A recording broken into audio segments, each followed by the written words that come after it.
And we are live. Morning thoughts, morning thoughts, morning thoughts. Shout out to the people going out to work this morning. Shout out to the people coming in from work this morning. Extra special big up shout out to the people who work multiple jobs. I have utmost respect for you. Shout out to my entrepreneurs, my stay-at-home moms and pops, my retirees. Shout out to the drivers. Shout out to the Uber driver, Lyft driver, truck driver, taxi driver, food delivery drivers, route town and long distance truck drivers. Shout out to the crossing guards and the school teachers, law enforcement personnel, medical field personnel, military personnel. Whatever your job description is, shout out to you. I can't forget the barbers in the barbershop. I can't forget the beauticians and the the Jimbo dressmaker. Shout out to the dressmaker and the tailor them. Somebody said SouFLo continue to shout out the tailors and the dressmakers. My brother is a tailor in Jamaica, and he is still very much relevant in the community because when everybody dress one, take up and they pick them school uniform one, take in and be augmented and all these things, is him still do it. So the old tradition still lives. So shout out to them too. Shout out to the barbers in the barbershop. Shout out to the hairdressers and beauticians in the beauty salons. Shout out to the nail techs. Shout out to the engineers, heavy equipment operators, construction workers. Shout out to the servers, the busboy, the delivery people. Shout out to whatever it is you do for a living. Shout out to you. Shout out to every single clean-hearted, good-hearted person who wants good for others as much as you want good for yourself. Then and only then you're starting to become a good person. You want good for others as much as you want good for yourself. Yeah, that's where we're at with this. Today is the 26th of March, 2026, and we are happy to be here. Shout out to everyone tuning in this morning. Again, this is another live where it will be only green names in the chat because it is an exclusive chat. This is one of the perks that you get. This is the main perks you get. The main perk you get for having your name in green and your membership is every time we go live, when we select it this way, you are in the chat. So you can be a part of the chat family and chat to the people in the chat. Them get to know you, you get to know them, all these kind of things, right? Let me big up some people in the chat and we get into our topics this morning. I'm going to share a little bit of real life stuff with Uno and all these things. Let's Born TV, first one in the building this morning. 5 up, big up yourself. Thank you for being here, my bro. Let's see. Miss Goldie Robinson is in the building this morning. Miss Goldie Robinson, big up yourself. We appreciate your presence. PG is in the building bright and early. Thank you for being here, fam. Let's see who else is here. Audrey is in the building. Morning, fam, and present. Teacher Audrey says, and then Audrey also says, please hit the thumbs up button as you enter the live. Sonia Unstoppable is with us this morning. Sonia, big up yourself. Thank you for being here. Appreciate your presence here. Dorothy T is in the building with us this morning as well. Dorothy T, big up yourself. Thank you for being here. Black Eagle in the building with us this morning. Thank you for being here. Appreciate your presence here as well. Nans is in the building with us this morning. Nan's name has changed to Black, but Nans was here. Big up yourself, Nans. Thank you for being here. Now that it is exclusively green, I think Nans is no longer here. Dorothy T, let me say who else I should say is in the building with us this morning. Yvonne Walford. I see quite a few names that used to be green that are now in black. But you don't know, go already. Friends from Lake, big up yourself. Sharon Spence, big up yourself. Thank you for being here this morning. Appreciate you greatly. You're the finest is in the building with us this morning. There goes Nans. Now she's in green. What did happen, Nans? All right. You're the finest. You're the finest. You're the finest. Roddy's daughter. Roddy's daughter, and I just see people bigging up Roddy's daughter. Carissa Smith, big up yourself. Thank you for being here. Appreciate your presence. You're the finest says, no what me fit today. May I get me here did for your event. So full attention. All right. No work today. She's getting her hair did. Full attention. There goes Roddy's daughter right there. Roddy's daughter saying morning to the ladies and gents in the building this morning. If I didn't call your name, you know, says no disrespect. Anthony Vaz, big up yourself. Thank you for being here. I did say friends from Lake already. Michelle Taylor RN, put some respect on it. Wayne Nathan is in the building with us this morning as well. Big up yourself, Wayne. Thank you for being here. Karen Notice is in the building with us as well. Thank you for being here, Karen. S Diva is in the building with us. S Diva and Nisha, Big up yourself. Thank you for being here. Diane Wilson. Diane Wilson, welcome. Welcome to the family. Thank you for being here. Elaine Brown, big up yourself. Thank you for being here as well.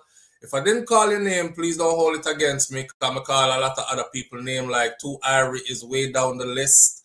The Buffalo Soul, the rest is in the building with us this morning. Again, Banches is here as well. Banches, big up yourself, bro.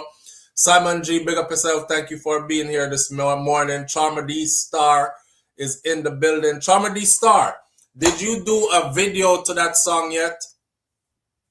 You know, so you can do an AI video, but I guess you want to fly to Jamaica for your video. I'm just saying.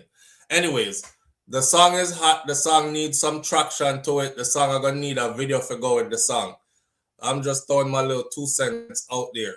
All right, but run your project how you want to run your project, bro. Denise S. Serju is in the building with us this morning as well. Gigi Remeki is in the building with us this morning. Gigi Remeki, big up yourself. Denise, thank you for being here as well. Manners and respect for tuning in. What? Denise, how your name always a change, so. Denise have about 20 different last names. Anyway, we're going to talk about the draft. And we're going to talk about the draft is coming, and we're going to talk about who is eligible, and we're going to talk about changes that are being made. I'm going to give you a list of disqualifying things concerning the draft, right? But before we get into all that, I did tell you recently that I got my teeth fixed.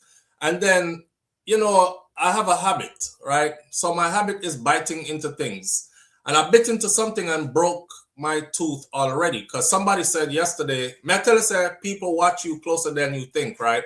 Somebody said yesterday in the comment section, I got my teeth done in Turkey and my teeth were done really well, and that was like a couple of years ago, and your teeth don't look like they were done well because I still see a big space in it.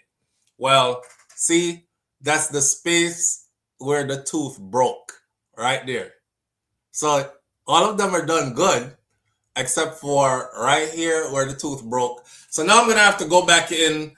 I have an appointment for Monday morning. So Monday morning, I'll be back in Miami again, back to the dentist again to get my teeth done properly. Or get the thing fixed back from which part I broke it. The last time it broke out, it was an oxtail bone. Sometimes I get carried away and I forget, and then I just bite hard into something and broke it, right? Things that you have to remember. You're not supposed to be chewing up bones and biting down on hard things anyways, but it's a habit that I have, and it happens, and I'm learning to deal with it. So, I see the comment yesterday. Anyway, on the draft thing now, right? On the draft thing, I'm actually getting a bunch of different stuff done. I got to have a crown right here, and I'm doing 2 implants. Remember me telling us that when you do a spacer, because a lot of people have been spacers because they're cheaper, you better you just save up your money and go do your implants, because spacer does not, how should I say it? Spacer does not preserve the integrity of the gum and the jawline or the jawbone. So when you put a spacer in there, say for instance, you have 3 teeth right here, right? And one of them went missing right here. Cavity or whatever reason, you get this one taken out. And then there are 2 teeth still here. And they put on a crown. A crown is where you have Jaja. Live on the air with SouFLo. Good morning.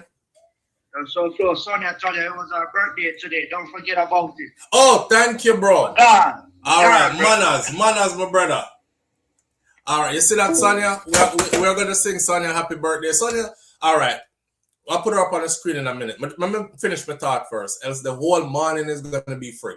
So you have a crown, and the crown would be anchored on these 2 teeth that are still there. And then they would put a fake one in the middle. So the aesthetics of it looks like you have 3 teeth in place that are shiny looking, new and everything. Here's the thing. The tooth that's missing here, the jawbone is going to start to sink in, and these are going to start to collapse this way towards each other. And the integrity of your jawbone is not going to be preserved. So over time, them here are going to start fall out too. and then your crown is going to pop off and you're going to end up losing more teeth. So it's best to put in a crown. It's best to put in an implant so your jawbone registers that there is still a tooth here and preserve the integrity of the jawbone and grow nerves and everything around it, and it becomes a regular tooth. And then you have your jawline preserved. So I have two missing back here that took them out years ago, but I don't want to get the crown. I just want to get 2 implants. So I'm going to take those 2 implants. I'm getting those 2 implants done and a crown back here. A crown because, again, I broke off one next tooth back here by chewing bones, and I'm going to get that one fixed too. But anyway, enough of all the tooth stuff. It's time for her happy birthday. Come front and center. Me still have on my braces. Me eat things that is on the do not eat list. LOL. If my ortho ever know. And you still have on your braces. All right. This one though, I must be honest with you. This one, I have a video coming where I'm going to tell you all my experience with this dental clinic. This one in particular, they know who I am, and I'm borderline getting ready to blow their business up in a way where they're not going to like it but let's put it like this. I was eating bone when this one came out, and I just had it done and everything was looking perfect. I was actually eating filleted fish, soft filleted fish. I mean, I threw the fish and I feel like something was rolling around in my mouth. I knew exactly what it was immediately. Go like this, and it just popped right off. And I just got it done. This is 4 days after having it done. Now, to the person who said you went all the way to Turkey and go have yours done, let me tell you something, right? And for everybody who is going to do this kind of mouth reconstruction, whatever you want to call it, when I bit the oxtail bone, because oxtail bone, me bite for real, and broke this one at the bottom one. When I bit the oxtail bone and it broke, I thought, okay, any dentist will fix it. Everywhere I called, they said, no, we won't fix it because we don't work on top of other people's work. So you're going to have everything done over, which is 8 at the top, 8 at the bottom, right? And I said, you know what? It's been 2.5 years already. So let me do a fresh set. And that's how I ended up getting this redone. So not to their credit, this one I think actually did not get put in properly. I don't like my impact last year. All my front teeth I took out. Rotted. You took out all your front teeth and door. SouFLo, do not chat them before the work done. Yeah, no, but this is their warning. I'm gonna give them warning. I'm giving them a warning before the work is done. But I'll be back there Monday to get it done. Choose a dentist closer to where you live. And that's the thing. Dentists closer to where I live do this kind of work for double how much I pay to get this kind of work done. You're looking at like $10,000, almost $10,000. So if Metella said the dentist them closer to me will charge double, then you must understand what I'm talking about. I'm not doing that when I can drive 3 hours down the road as opposed to flying to Turkey. The problem is when you fly to Turkey and get perfection done, if you come back to the US and bite an oxtail bone like I do and one of them pop out, I'm going to have to fly my behind back to Turkey again to get it fixed again. Right? Right. Oh, you had implants. Okay. Yeah, dental work is expensive. The thing about this stuff is you starting to cut corners because you have to be cheaper, whether it's you don't have the finances to do it or you have better things to do with the money other than, and you keep putting stuff off. And that's why I was saying invest in yourself, invest in your health, because you're the first thing people see and you have to show up for you on a regular basis. That's an everyday thing. So as you get older, put some money into yourself. You know, fix yourself up back just like how you fix up your car. I use that analogy, right, where I said the car been driving for a long time. You put on enough mileage on it, the tires them starting to go bald. You need 4 new tires. Some people look and say, Lord, 4 new tire. Me drive a big truck. My truck, each tire is $300, $350 for each tire, right? If I was to put 4 tires on there at once, you have the math right there. I'm doing over $1,000 just to change out my 4 tires at once. Some people can't do it, so they're like, let me try to put on the 1 year first and then get a used tire over here. So for the next one, and I have a phobia about driving on different tires because I used to have to do it when we did absolutely broke. I used to have to go to the used tire store and pay for a $25 tire. But you know within your heart of hearts that a $25 tire, when the tire for that car was $125, you sitting on something that you might be doing 80 miles per hour on the highway and you hear, bow! Your tire busts, right? It's a used tire that comes with risks. So to be able to put on all 4 tires at once, blah, blah, blah, all this other stuff. You have to maintain your vehicle. Oil change needed, all other kind of something needed is the same thing for your body. Same principle. Them cost money either way. If you have a car, you're going to have car expenses, repair expenses, upkeep expenses, and eventually you're going to need a new car. And same thing for parts of your body as well as you age. So with that said, let's go sing happy birthday. And through my memory not too good, whose birthday it is again, please come to the front of the class. Just type in the comment section, it's my birthday.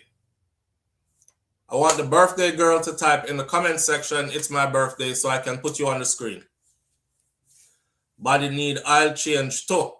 Yeah, you have to maintain the body, Audrey. You have to like go to the gym or go, not necessarily gym, but you can go out the door or, you know, dance and wind up yourself and burn some calories or go on a brisk walk every day and burn some, you know, sweat a little bit and these kind of things. You have to keep the body right also.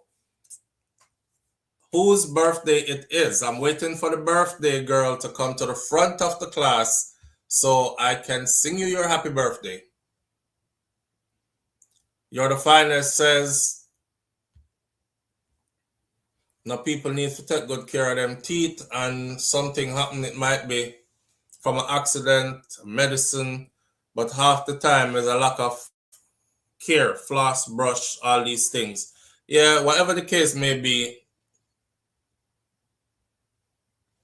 one thing I don't play with is my tires. Happy birthday. I'm still I'm waiting on the birthday girl. I'm waiting on the birthday girl. I'm waiting on the it's my birthday. Where's the birthday girl, everybody? Point out the birthday girl. Because I can't go forward. I can't go forward until the birthday girl. I really want to get into this draft stuff for you because we touched on it lightly yesterday, but I went and put up and dig up some information that I think you need to have. Okay? Birthday girl, I'm calling. Wanna help me find the birthday girl, please? I'm watching the comment section. I'm waiting for it's my birthday. She's not in here. Is Sonia unstoppable? But she is not in here. Sonia look like she left gone do something. No, she was, I think she was here earlier.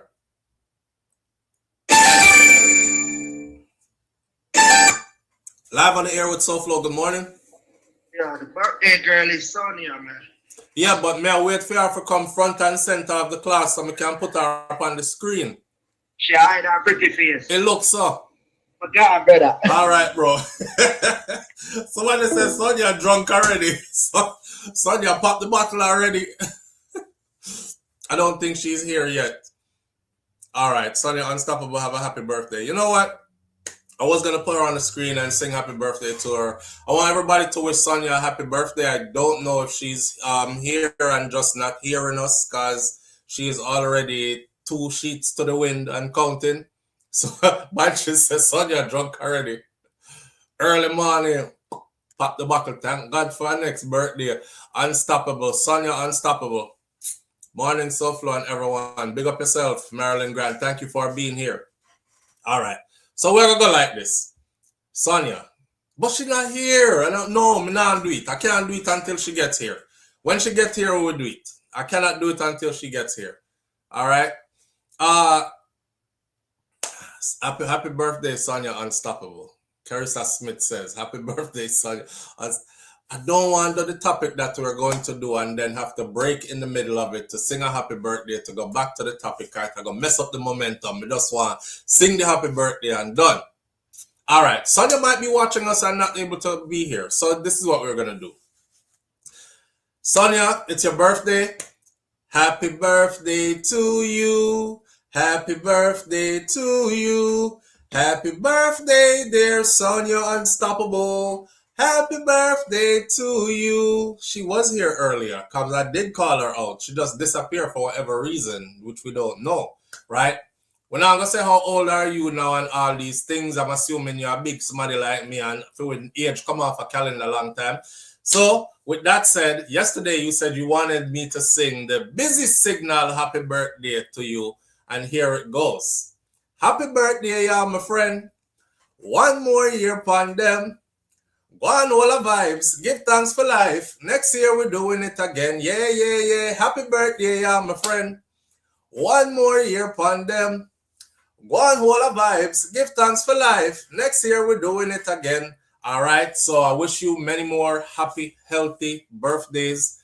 Health is wealth. Take care of your health and then you'll be able to enjoy the rest. Everything else will fall into place. Please remember, if that health is not in check, once the health starts to go, the wealth will not matter. All right. And everybody will spend all of them wealth just to save their health.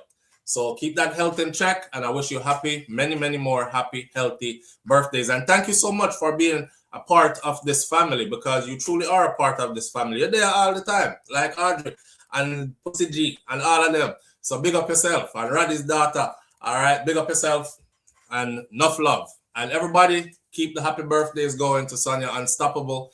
It's her birthday. And I hope she parties like it's her birthday. One life you have to live here. And the old man said, life is short no matter how long you live it. Oh, speaking of that, before we get into this draft thing, is anybody here planning on going to the Vibes experience, the Vibes Island experience, the Vibes experience where the two boats will be, or the two ships will be, the hotels docked at the private island, and it's supposed to be from the 9th to the 12th of April of 2027. Is anybody here going?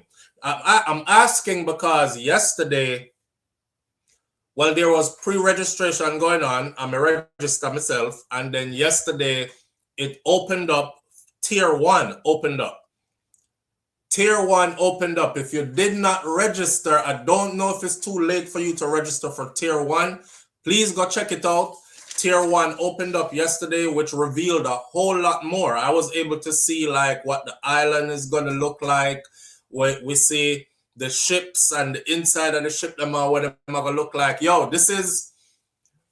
Vibes Cartel them has taken this thing to a whole nother level, right? This is luxury dance hall cruise. And for those of you who are thinking it's just gonna be you lock up on a boat or you're up on an island and you're just a party for 72 hours straight, it's not that.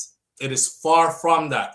It is a whole list of things to do in different areas and different places. It's big, it's spread out. All kind of something that go on there. It's going to be one of those things. It is way more exciting than I even thought. I did already use my imagination to play the most exciting picture already. So, for those of you who are like me, how and where to register, you say. You register at... I don't have my paper in front of me right now. I need to put this back on the wall. I just registered... Not only did I register, so first I registered, and then they sent you an email, and then the email sent you to where you get to put in your information and actually lock in for Tier 1. You lock in for Tier 1 by putting down your deposit. Your deposit at tier 1 is $250 per person. Your deposit at tier 2 is going to go up about another $150 to $200. Your deposit at tier 3 is going to go up another $200 or so, $300. Your deposit at tier 4 is going to go up another $400 or so, $300, $400 or so. So you can see how the price difference is going to change at each tier. Not only that, but the rooms that are available if you lock in a tier 1 price versus if you want to get it and you wait late till tier 4 price, you're going to pay a significant difference. At tier 1 price, right? Boy, I see some of the room them, you know. Listen, I'm big. I'm a big guy. I'm claustrophobic. I don't like being locked in small spaces. They have rooms on, it's a ship. So you have rooms on the ship that don't have no balcony. Them only have the round window them. But of course, you can always walk outside your door onto your platform, right? And overlook everything that's in there. Like in a hotel room when I have no balcony. Like that. Me not like them kind of place there. Then you have the one that has bigger windows. Then you have the one that have a small balcony. Then you have the one that will have big balconies. And then you have the grand old ones that have, you walk in there, it look bigger than my house. You walk in there, and it's just this big sprawling place with 2 floors, 2 levels, as a windy staircase goes up to your 2nd floor, all these things. They go up to, right now, they go up to close to $5,000. I would round it off at $5,000 for that one.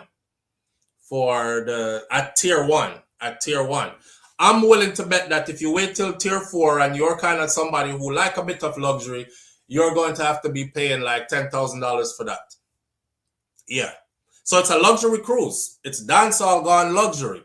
It's fine dining. It's all of the above of all the nice things. I don't know, Boogie Yaga something. I'm telling you right now, it looks like one of those for the ages, don't miss it kind of thing. Right? Looks too good, unfortunately. No, I was planning to go to Jamaica around that time for Carnival, but I'm not sure yet. Well, I'm planning on going to Jamaica soon around that time as well. Well, not that time, but a couple months before that. I'll probably be in Jamaica. I probably should be in Jamaica. And then right back from Jamaica shortly after, right to that cruise. Right? But you know, it's your, you have to play your business or you can play your business. See? SouFLo, please put the info in the chat. Let me dig it up for you real quick. I would show you my receipt, but unfortunately I can't, because that receipt, once you lock in, your receipt actually has your date of birth, your real address, your real phone number, your personal phone number, all the other personal things about you have to be put in there as well. And then it shows up after you've paid that all this information is on there. So I screenshot mine and save it to my computer and have one in my email, but I can't show you it, but I did mine last night. And I was up last night very late just thinking, should I do it? Should I do it? Here's the catch. You cannot book by yourself. So each cabin is based on, each cabin and the pricing is based on a 2-person occupancy. And you have to book with somebody. So I ended up putting in Shakira's information and book and put down my reservation money for 2, because that's the only way you can book. You can't book for you 1. So you have to go grab somebody and book with somebody and use them information. Now here's the thing. If you book, somebody here, I'm rattling my brain last night. I'm like, what if wifey can't go? Right? The baby is here. The baby is going to be 1 year and 2 months, 12 months old by this time. We don't leave the kids anywhere. This is 4 days worth of being gone. The only way, you know, my brother and I talked to last night, who actually sent me his link that worked, because the link, them never sent me my link till it was way too late in the night. But he ready to go on my bed by the time I saw it. So I booked off his link, but he was like, just book for you and wifey, bro. I said, no, I can't. Remember the baby? Somebody got to stay with the baby. And he was like, So you can't carry the baby go Jamaica and leave the baby with somebody trustworthy. I said, hell to the no. Okay. He was like, you have a whole year to figure it out, man. Your wife will figure it out by the time that comes around. So I was like, should I do it? Shouldn't I do it? Cause what if me book and she can't go, then me I gonna lose the money. Listen, if I book and she can't go, I'm still not gonna lose the money because I'm still gonna have the same suite that I wanted. It's just that you can't book by yourself. So me have to book. So it's one of them things that where you're like, okay, I put on the money regardless. And hope we are able to work things out. All right. Let me pull it up for you real quick. So my deposit last night at tier 1 was $500. That's tier 1. Any tier after this, you're going to pay more and more and more, hundreds more, hundreds more, hundreds more, till you get the drift. Right here, tier 1. Let's see if tier 1 is still open. I'm going to tell you the link real quick right now. I'm going to put it.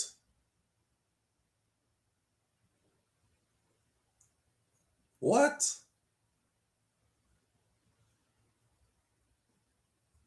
Okay, that's something in Africa.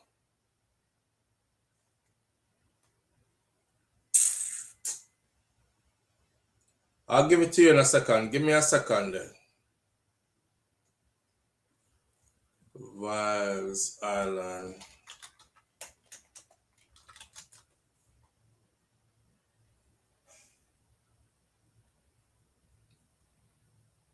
Tier 1 is open. Okay, here it is. Boom. This is where I booked from. So let me put the link in the comment section. It is copy that, copy, paste right here. I'm going to paste it and pin it in the comment section, also with the number to call in here. Paste. That is it. Let me see. And then our number to call in is 1-806-587-8953. And you call in using WhatsApp. It's free. All right. Right, that's a boom. And then I'm going to pin it right here for you. More, I see someone there now. I'm trying to round up a crew of people that want to go and have some fun. Come on in. Hi, Papa. Hi. You all right? Yeah. I love you. Yeah. The babies are off from school. And I got a lot going on today. So this live is going to end at 11 o'clock.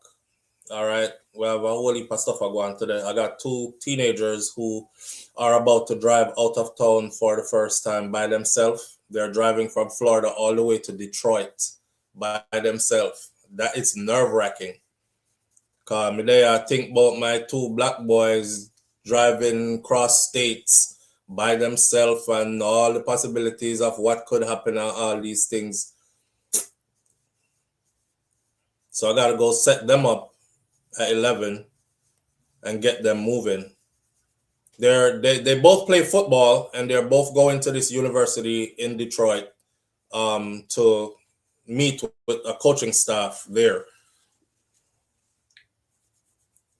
Pop, bring your thing, Pop. Bring your latest. Yeah, I was gonna.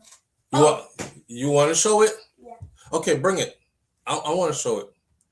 Kai want to show off him latest Lego project. Kai Lego project, for those of y'all who don't know, Kai does Legos, but he does like super complicated Legos.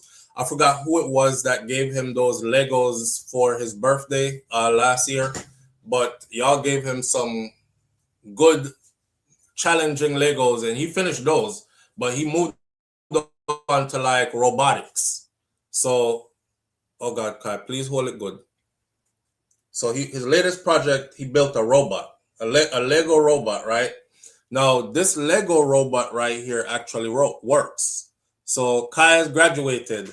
remember me telling us Kai say he wants to do robotics. He wants to be an engineer, and he does robotics, right? So he builds this.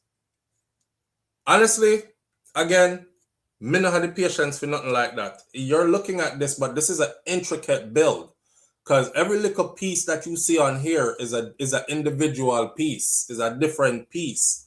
You know what I'm saying? And you have to be able to put this together right here and then have it functional. Every bit of this is an individual piece put together to form this robot. You can see the eyes, obviously. This is the face of the robot. You can see the arms. You can see it travels on wheels. And then it has a battery pack in it now. It works, right, Papa? Yeah.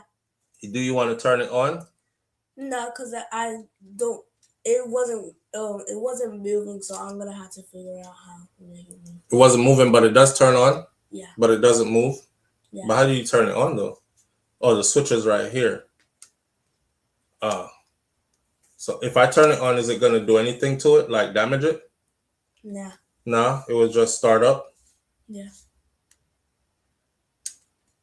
I think it was on. I saw the light flashing. Yeah, but I'm gonna have to find out how to make it move because it wasn't working. Okay, but I saw it. Wasn't it moving yesterday? No, it wasn't. But it was making noise yesterday. Oh. Because I heard you with it. It was just making noises. It was just making noise on the tracks? Yeah. Okay. But yeah, that's his proud build. So now you got to figure out how to make it move? Yeah. Okay. Hold it good, please. Kai takes days and put those together, right? And one day I see him drop one, and he cried, but I wanted to cry more than he cried. It was a while back, but he dropped one of them, and it came. It was the yellow one. And it was a car. Yeah, it was the yellow one. The Bugatti. Yeah. Yeah, he dropped the car. The car had. It's like 1,000 and something pieces. And dropped the car, and the car came apart. And it was the whole motor. I was trying to put it together, but it seemed so hard. So I was trying to put it together on the bottom, and it started breaking.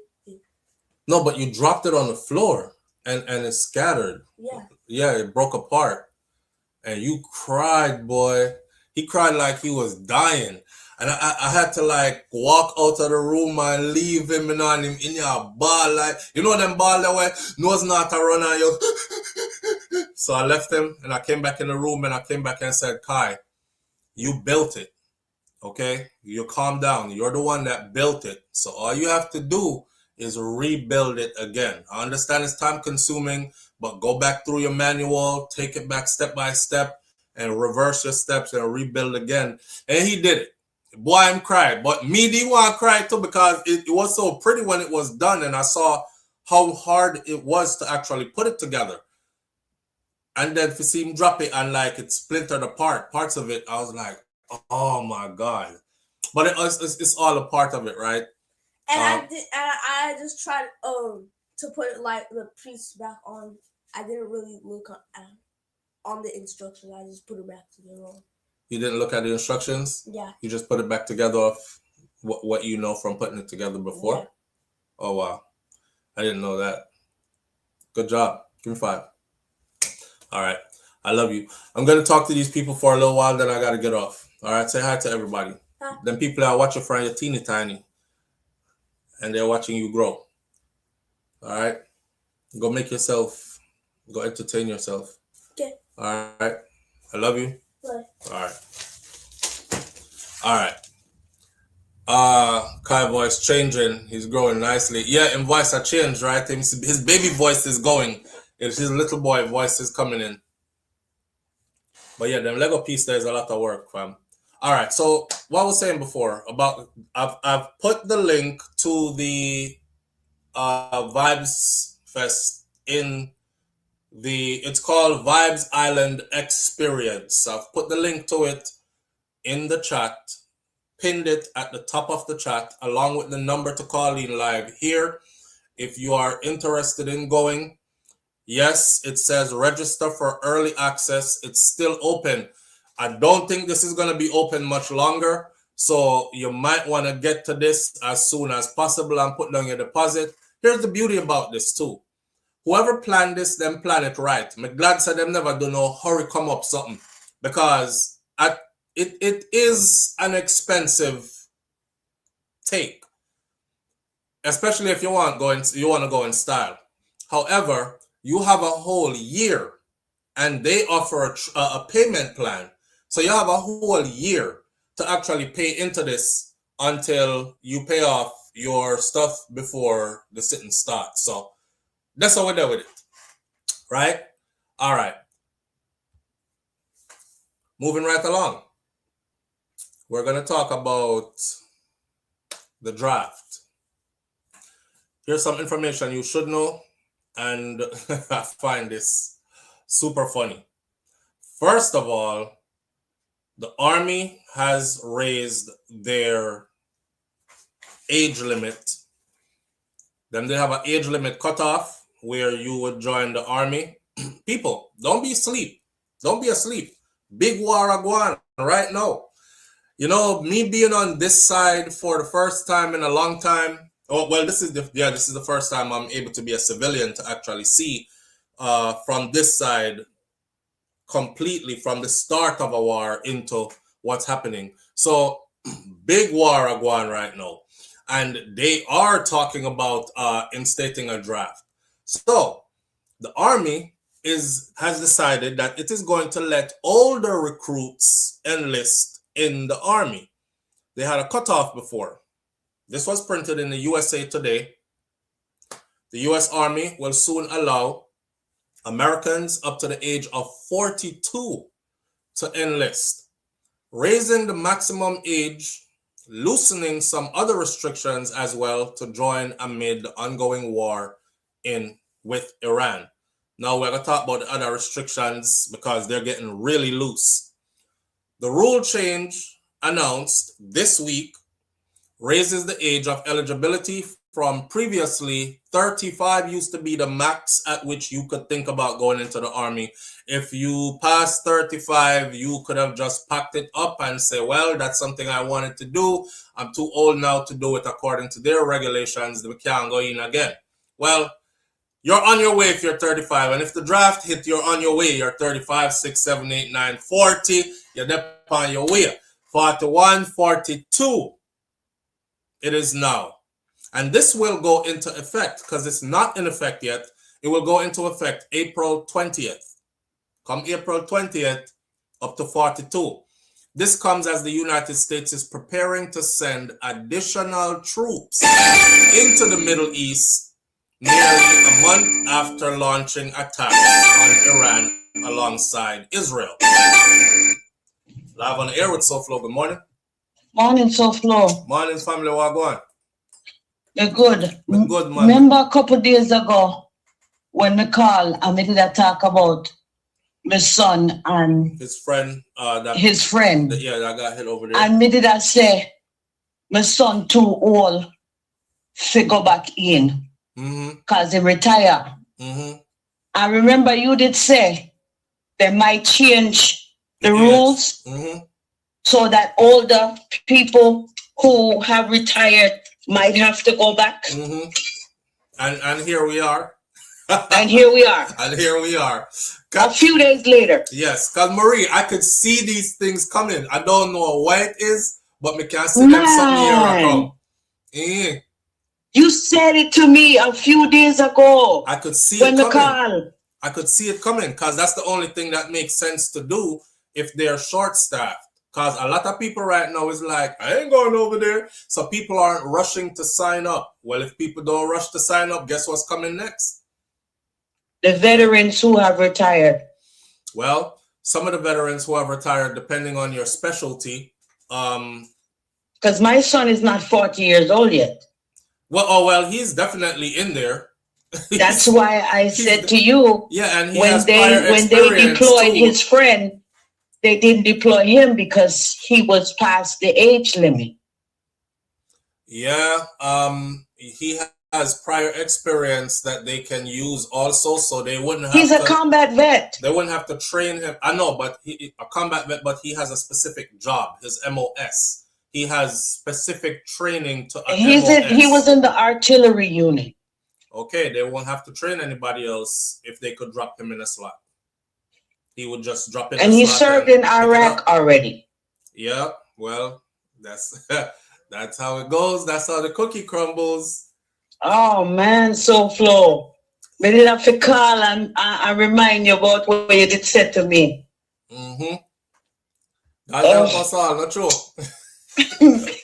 No mean start worry.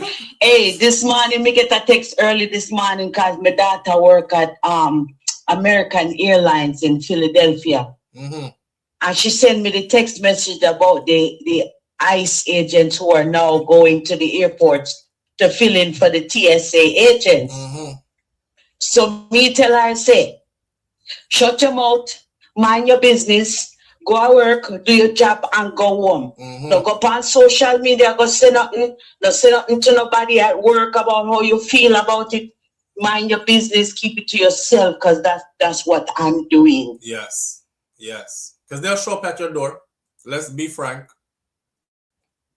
They'll show up at your door. You work for American Airlines, keep your mouth shut and mind your business. Yeah. If you are work and you are get your pay, work, get your pay, go home to your granddaughter and mind your business.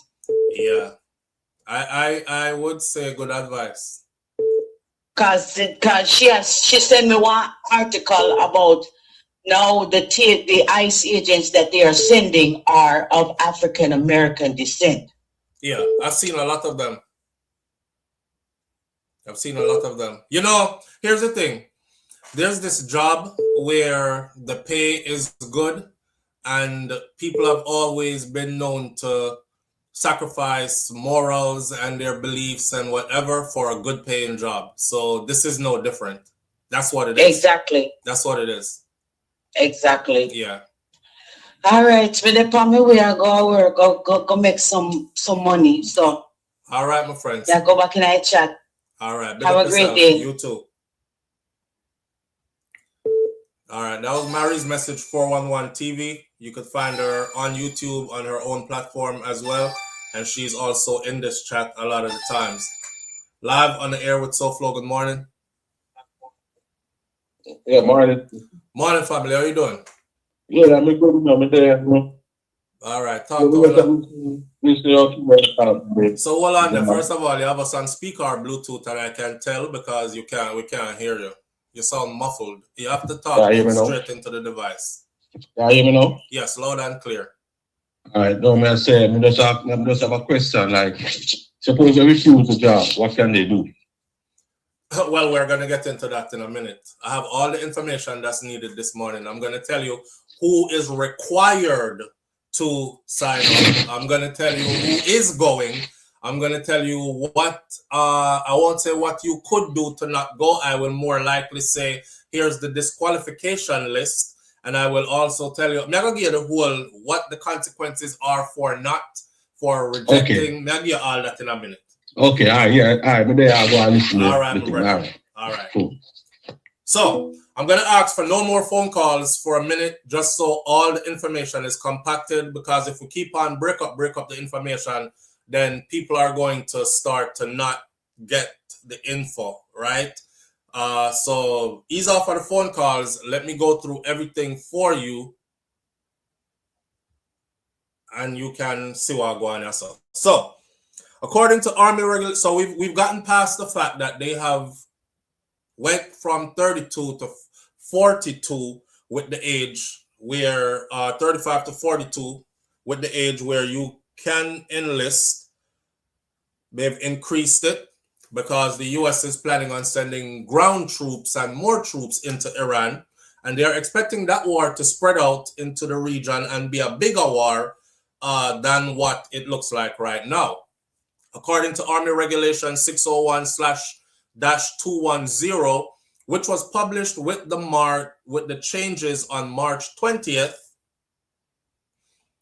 the branch has also lifted, hear this, the branch has also lifted the requirement for new recruits to receive a waiver if they have up to single prior convictions of marijuana, and drug paraphernalia possessions. So if you've been caught before with ganja and it is on your record, then they can write a waiver for you to still be accepted. If you've been caught with drug paraphernalias before, they have a waiver now that will waiver you through right on in. When I saw that this morning, I said, well, last night I look it up and put it together. I said to myself last night, I said, SouFlo, you talked to them about going in, and what if the draft, but you didn't touch on it in a solid way. So make it that about this morning. That's what we're doing. When I saw that they did that with the waiver, I said, damn. So there are people out here whose lives have been damaged because them get catch with some ganja. There's people who even got deported for a small amount of ganja where them get catch with. There are people right now serving time for a small amount of ganja where them did get catch with, right? And here you are, because war broke out and them want, oh, don't worry about it. We'll have a waiver for that. So you'll still be accepted in. This screams what? What does this scream to you? See it there? All right. See the word on the screen right there. UK Tuning says they need to feed the meat grinder. Banches says, wow, desperate times, boy. So the USA Today said that they reached out to the Army to inquire about these changes. The raise in the maximum age brings the Army's enlistment requirement closer to other branches of the military, branches that already had set their minimum age to join at 42. Recent times gone by, the Air Force had quietly increased theirs to 42 already. Well, the Air Force, the Space Coast, and the Coast Guards and the Navy had quietly set theirs at 41 already. The only one that has not joined the list yet is the Marine Corps. The Marine Corps still has their maximum age to join at 28. All right. Now, the Marine Corps, now in some cases, even older applicants can receive a waiver to join the military. So 42 is not even the cutoff age, even though they're saying this is their ideal bracket, 18 to 42. You can't escape. You're in here, so. But if you're older than that, you're still not safe, because depending on what your expertise is, if shit really hits the fan, depending on what your expertise is, depending on what your career field is, depending on what you do, then you might very well be drafted in with a waiver just the same. Right. Now, it's not the first time that the Army has raised its age gap. They did this in 2006. Congress authorized them to do that in 2006. Guess what was happening in 2006? The changes came after the Army was experiencing a slump in recruiting, and while the U.S. troops were deployed to Afghanistan and Iraq. That 2006, the war was still kicking, and people started to say, you know what?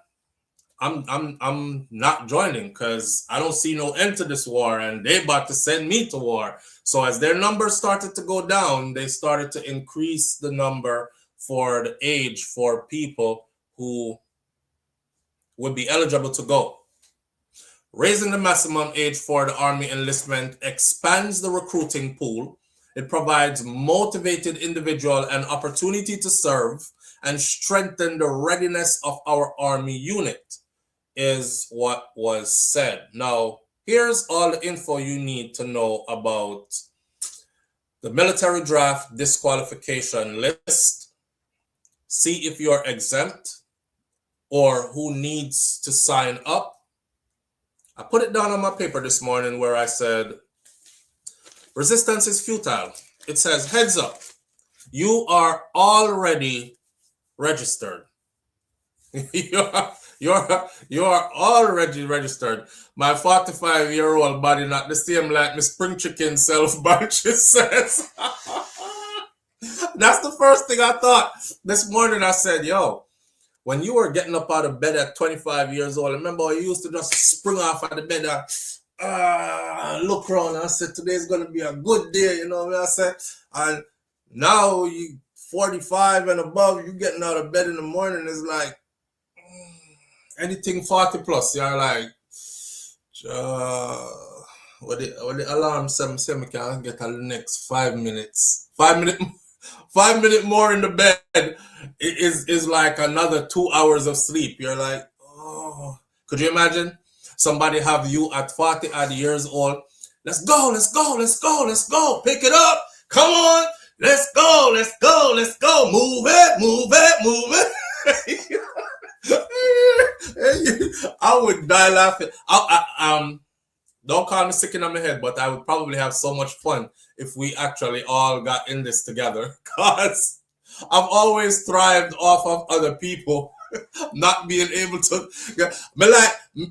I find my strength in, and throughout my whole military time, that's how it was. I found my strength in the weakest people, you know, because somebody around there dead. And guess what? I'm going to be the savior. Somebody around there, I can't take this shit no more. I want to go home. And you're shut the fuck up. Keep it moving. Get your ass up to the front of the line. Let's go, let's go, let's go. And I'm here for that day. I said, come on, man, you could do it. You could do it. That time me are dead to it up. But I'm like, at least I'm not dying like you. So let me try to help you. And while me I try to help them to find strength. You know what I'm saying? I think y'all ain't gonna laugh because you ain't been through it. But to me, this would be funny as hell. I'm not gonna cry about it. I done been to the pits already, so I'm not gonna cry about it. I would be a bit fearful for a lot of you who have never experienced anything like it, but at this point it is what it is. So the 2026 National Defense Authorization Act, it's called the NDAA, has fully implemented automatic selective service registration, utilizing federal records to register all eligible citizens. That is why I said, oh, resistance is futile. You are already registered.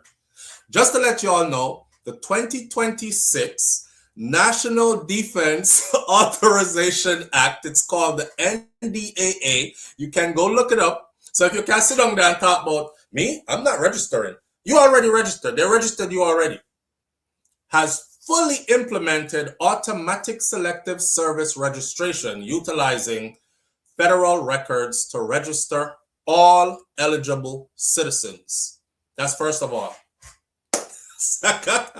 Me I laugh because, you know, I used to take serious thing, make jokes. So me I got add little humor to this along the way. So I got to take it to that grain of salt. I can't take people yelling at me. I don't operate good. Oh, I want to be there. I want to be there. By the time I'm battle ready, the war done already, yo. Oh, man.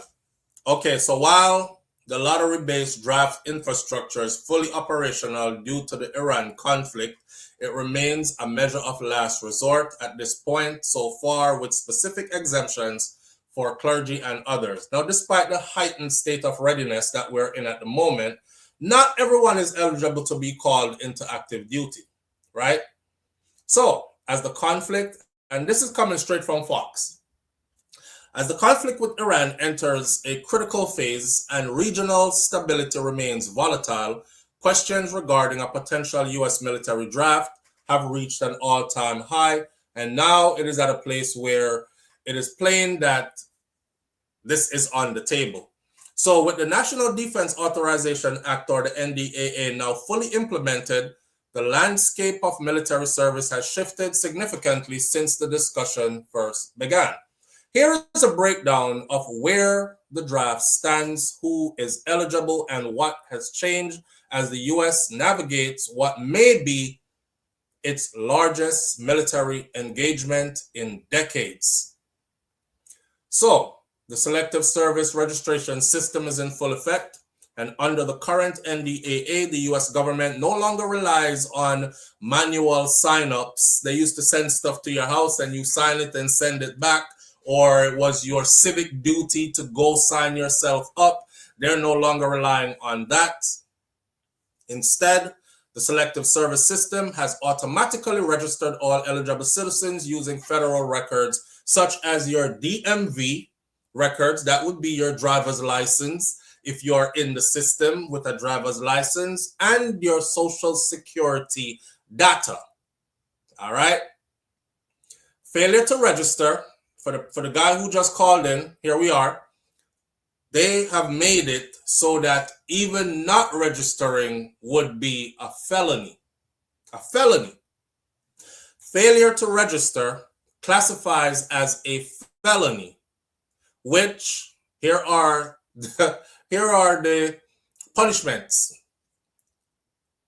Failure to register classifies as a felony as of now, which may result in imprisonment for up to 5 years and or a fine of up to $250,000. So a $250,000 fine and 5 years in prison, if you want to know. A $250,000 fine and 5 years in prison. And yes, it is now listed as a felony. Right. Somebody might ask you, well, I'm an immigrant. Do immigrants need to register too? Oh, I'm having a laugh. Do immigrants need to register too? Well, right now, if you are an immigrant between the ages of, a lot of you are safe here. If you're an immigrant, because the rest of you are already signed up, okay, whether you like it or not. So who is required is if you are a new immigrant between the ages of 18 and 25 years old, and you're currently living in the United States of America or not, you are required to register with only a few exemptions. And if you are an immigrant seeking citizenship who failed to register prior to turning age 26, then you will be looked at under these penalties. Few individuals who are exempt from this requirement are those current non-immigrant visa holders, as long as they remain on a valid visa up until they turn 26. So once you pass 26 or hit 26 and up, you still got to register also. I'm going to make it more clearer for you in a minute. Dual nationals, people who hold two passports. Well, I can't hide my US passport and travel for my Jamaica passport. Well, dual nationals are absolutely required by law to register with the Selective Service within 30 days of turning 18 years old. If you're past 18, you should have been registered a long time ago, or you fall into the category of you have been already automatically registered, regardless of whether you live inside or outside of the United States of America. All right? Women. A lot of women want to know. They're going to take all the men and the boys and leave us alone? Despite previous discussions on expanding the Selective Service system, there is no provision requiring women to register for the military draft as yet. As yet. You see how society still. Them can give a jacket, and then 18 years later tell you say I'm not for you, and you're going to take a test and it's not yours, and you can't get back your money because there's no system that says they're going to garnish your wages and help you to get your money back. You know, if anything go wrong in our relationship, are you the man get blamed for it? Is you neglect your family? Is you left your wife? Is not your wife cheat on you and left you? Is not she get up and say she fed up and don't want to be married anymore? It's too much work. Is you get blamed for it? As a society set up to where the men are made to get the brunt of the work and the pain, and the women are supposed to be taken care of, I guess. I guess it's in the traditional role of war or pop off. Send the men and the young boys and leave the women at home to take care of the babies and the household. That's keeping in tradition. So in the event that the law changes to include registering women, Selective Service said it is prepared to expand that registration. Right, so don't count yourself out yet. You're just not in it yet. However, if things change shortly, they are prepared to include you. When I say I'm going to see my doctor to be diagnosed with something to be to be ineligible, you got to understand they're coming for your doctor too. And your doctor, you have to go have a doctor where we're willing to risk their medical record, their medical license. Because if they can prove that it's not, then your doctor gone to prison. If they're giving you 5 years for just not signing up when you're supposed to, then you can imagine what they would give a doctor who is writing false paperwork for people. For people. Him now come out. Him now come out. Women, this is why you should have good respect for good men. Yeah, because your role is hard, but your role ain't that hard. Because when the shit hits the fan, when the building is on fire, are we them self run going at the burning building? When bullets start flying, is we them throw a rifle gear and say, go and go fight. It's not you. You get to hide. I explained this to people before. I said, if I'm sleeping in the house at night and me hear somebody kick off the front door, come in the house, my wife, I don't get to hide behind her. I don't get to hide behind her. I said, babe, somebody in the house. God, but look, I see her before them reach around you. Help me, save me.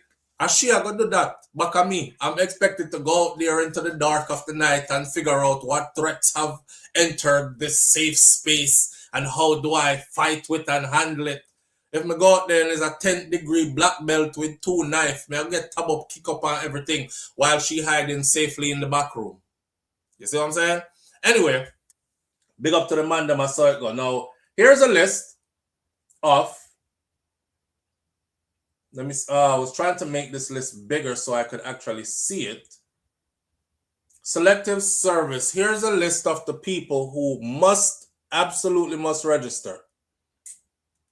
And this list includes ROTC cadets. Yes. Cadets at the Maritime Academy. Yes. National Guard and Reserves. Yes. Delayed entry individuals. Yes. Delayed entry are people who, I was in a delayed entry. It's called a DEP program, DEP program. Delayed entry is people who you said to them that you wanted to go in the military and they said, oh, you do? Okay, then, well, come train with us as a civilian.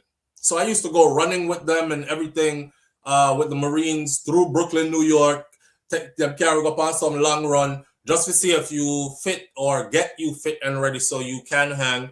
If you're in a DEP program, yes. Refugees, parolees, and asylum-seeking immigrants must register. This is the part that got me. Undocumented immigrants must register. Undocumented immigrants, I'm looking at the list.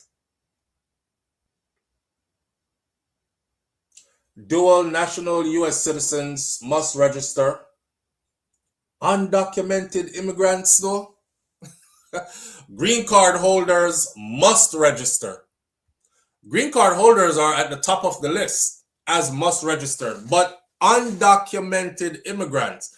First of all, if I'm undocumented, you don't know I'm here. Or I'm thinking you don't know I'm here, right? But they must register. And if you are caught here and you did not register, then you can imagine how the rest of that go. Maybe this is even a way to stay here, right? You're undocumented. You're going to sign up for them military. They tell you, next thing you get catch by ICE and you come up in their system as registered to serve. The Trump organization actually spoke about this and we here covered it before and had a conversation. Y'all might have forgotten. It's on one of our previous US immigration update videos where they said deport those who are too far gone, especially far gone in their ideology, like anti-American, all this other stuff. And for those who want to serve, we will create a path to citizenship for them through military service. So seeing it on the new list now for 2026, undocumented immigrants. They are definitely going after whoever they can get at this point, right? And where's that undocumented? Nah, man, they're stretching the joke now. Yeah. It's welcome to the party. So here are the disqualifications, the part that everybody has been waiting for. The disqualification. Me not trust that a backside, says Carissa Smith. Carissa, what do you think? So I'm undocumented, so they're gonna go out and say I'm undocumented, but I want to sign up, and they're gonna go, ooh, ICE, grab him, deport him. Instead, they need people, man. They need people. If they're willing to take convicts, if they're willing to take people who have been convicted of drug offenses, drug paraphernalia offenses, they're really scraping the bottom of the barrel here, because that was something before that it was definitely something that's going to block you from actually even entering service. Right. Undocumented. Yep. UK tuned in. That's thinking outside the box, my friend. Now, this right here, this comment right here make a lot of sense to me, right? This comment right here, Diane Wilson says, that's BS, because they've already deported immigrants that already served. You've had people who served in this military here honorably. The one that hit me the most was when I saw them deport a Purple Heart vet recently. A Purple Heart combat veteran recently. First of all, to get a Purple Heart, y'all pardon my language. Well, I'm not going to use no foul language. I'll just say you got really messed up in combat. All the people I know that get Purple Heart, they're missing an eye, they lost an arm, they got hit in the face with shrapnel, their face is disfigured. It's something like that. They got trapped in a rolled over Humvee and burnt, and they're disfigured from the burning. They're missing a leg or both legs. That's your idea of what Purple Heart is. Or you are severely injured and has a TBI, traumatic brain injury, which affects you in other adverse ways. Some of them, now they just have what we call fits in Jamaica, up here, where they just start seizing and having seizures and stuff like that out the blue when they never had that before, right? From traumatic brain injury and stuff. And they take this Purple Heart veteran and they said, thank you for your service, but you have to go. Now, he was not convicted of any violent crime. His crimes were minor, as in loitering because his head was bothering him and him out walking late at night and walk onto people's property where the sign says no trespassing. I looked up his record. It was a liquor store that was closed down and the fence had a no trespassing sign on it, and him go over there because him the drunk or sleep back at the place, and police come shine the light on him, wake him up, arrest him. That he was out in the streets, and then he was self-medicating because he was experiencing all these symptoms that he thought there was no help for him for. This was almost 20 years ago. He changed his life. He got married. He got sober. He got a wife. He got kids. He has a life. And them come and dig that up and use that to deport a Purple Heart combat veteran. And now they're saying undocumented immigrants should sign up. And now if this don't tell you what time it is, I don't know what. Well, despite the heightened state of readiness, not everyone is eligible to be out there in active duty military service. The following individuals remain exempt from the draft for now.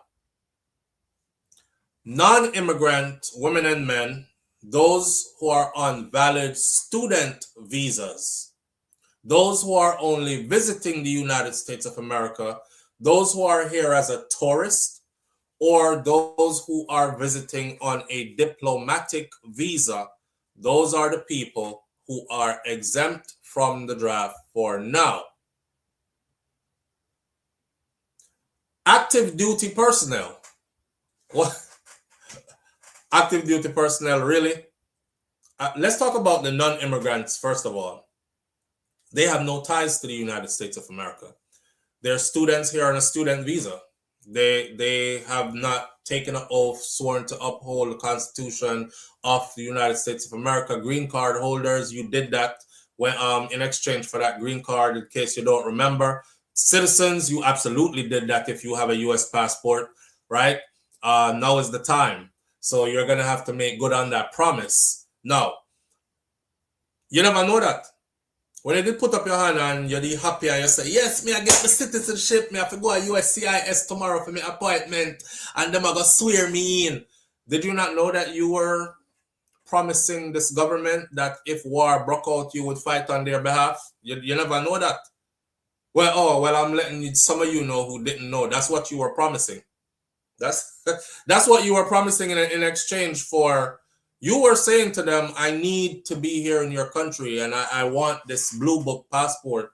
And in exchange, I will fight for you if war broke out.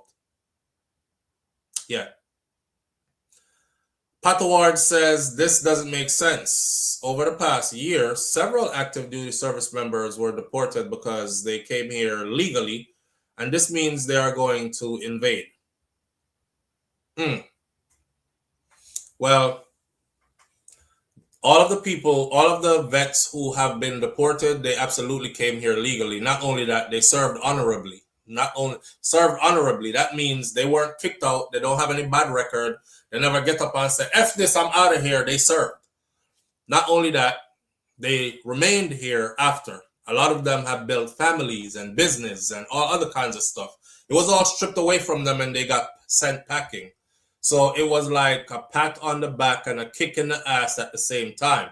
Thank you for your service. Boots in your ass out the door. You still got to go. That kind of make those who are not born here or who are not full citizens look at this like, what's the point in serving? Because if you send me to combat and freak me up, and then when I get back, you could just kick me in my ass and pat me on my shoulder, send me out the door. What's the use, right? All right, let's continue down the list. So non-immigrant women and men, student visa, who hold student visas, who are just visiting or who are on a tourist visa or a diplomatic visa, they're exempt. Active duty personnel, they're exempt. The reason why active duty personnel is exempt, they're already in. I think that's funny that they put that there. They're already in. They're already serving. Service Academy cadets, like the students who are at West Point Military Academy or Annapolis and other elite military colleges, they are exempt. I'm going to tell you why they are exempt. They are exempt because that is where we get our officers from. That is where we get our officers from. Officers are the people who actually lay the smackdown in the military, paper-wise. Each company is ran by a first sergeant and an officer, usually a captain or something like that, right? Most of those guys have been through one of the elite military academies. Live on the air with SouFLo. Good morning. SouFLo, may I have a question? If them are recruit undocumented people, does that mean say them are going to stop put them out of the country? Maybe if they sign up fast enough, it could save them from being put out of the country. Now, don't quote me on that, but I'm looking at the list. So what I must say is you can stay here if we send you to war so we can kill you off, or you can leave and go back where you come from and get killed off. Well, it's more like along the lines, because we have to be careful of our language, so it's more along the lines of, I know we wake up tomorrow and we're not there. So it's more along the lines of, if you want to be here so bad, prove it to us. there's a war happening, fight on our behalf. If you can't But fight there's on no our behalf, guarantee you say don't you want to go be come here. back. Huh? No guarantee say you go come back. Well, that is something you have to wrestle with. And if you do come back, you go come back in pieces, and you're probably not get no help to take care of yourself. That is something you have to wrestle with. That is something you have to wrestle with. So what about the prisoner them? Why they can't send them? Well, they'll be doing that. They'll be doing that shortly. Listen, if this ever hit the fan in the way where bodies are dropping at rapid rate and them absolutely need a whole heap of people, watch them empty out the prison them. I'm predicting it right now that they would. So Flo, you always predict things and then it happens. May I tell you, they would. I'm afraid to hear you predict things. Why? Me just watch the wave. And guess what? You probably have to go too. Well, may I laugh about it the whole way. Wow. The whole way. Yeah. All right, later. All right. Maria said me I forgot go to like me not know that already. I was a team leader of a rifle squad. That's light infantry, boots on the ground light infantry. So my kind of training, mount training, is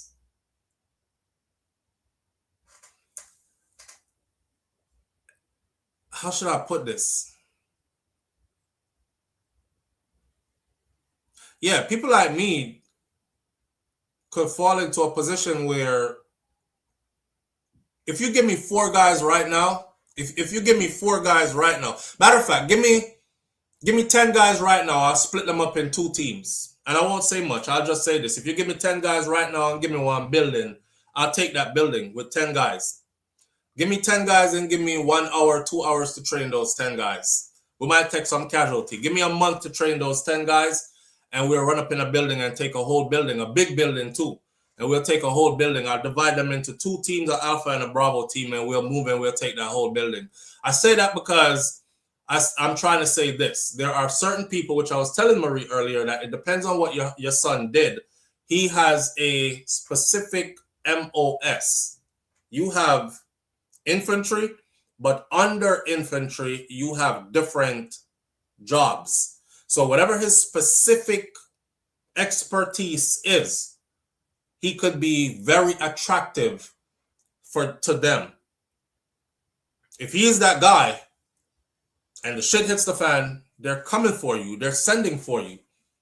They're sending for you. Now, a lady left a comment day before yesterday on the video, or probably 2 days ago. She said, SouFLo, people like you. See, when it started out with people like you, she said people like you. She was basically saying people like you who are immigrants who come here to the US and take advantage of all the good stuff that's here.